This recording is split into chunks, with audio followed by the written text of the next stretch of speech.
missing you, and I just can't forget. Girl, gets worse. I spend all night trying to feel good, trying to forget about you. I can't forget about you.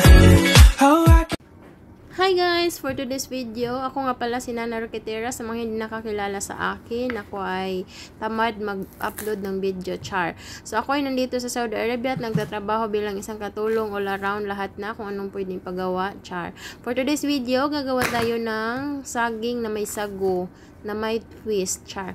Hindi ko alam kung ginagawa nyo din to. Basta ako first time ko to guys ginawa sa buong buhay ko na ganyan. Kasi dati sa amin kasi yung alam ko lang yung saging is ilungagon na mo siya. Tapos isawsaw sa ginamos. Ang mga Bisaya lang talaga gumagawa niya. Not all Bisaya.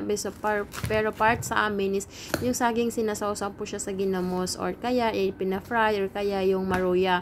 So ito first time ko siyang gagawin. Ginaya ko lang to sa ano din. Sa YT din. O diba nanggagaya din ako. So gagawa tayo ng saging na may sago by twist na may corn. So, di ba, ang gulo kong kausap. But, honestly guys, sobrang sarap niya. Oo, kahit ito lang yung ipakain nyo sa akin, kung pupunta ako sa bahay ninyo, no problem at all. So, ayan na guys.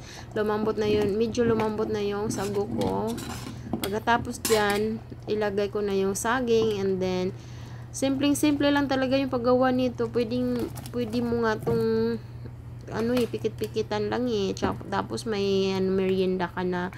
So sa mga medyo may edad na, pag kumakain kasi na may gata, masisikmura sila. Hindi ko alam kung lahat ba, pero ako ganyan ako pag kumakain ako na may gata, parang sinisikmura ako, pero wala tayong magagawa, masarap so yan lang yan siya guys. So simple lang, asukal, sago at saka nilagyan ko ng twist kasi may natira pa akong mais. So nilagay ko na yung mais. Kaysa naman masira, nilagay ko na dyan. Hindi naman yan nakakalason. So instead na masira yung mais, isama na natin dyan. Masarap din naman dyan. Diba? So ayan guys, may simpleng pang merienda na kayo. Sana nagustuhan niyo tong video ko.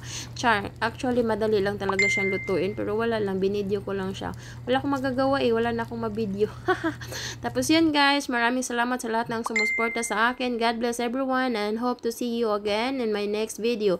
Salamat and enjoy sa panonood ng aking munting video. So yan lang, babush!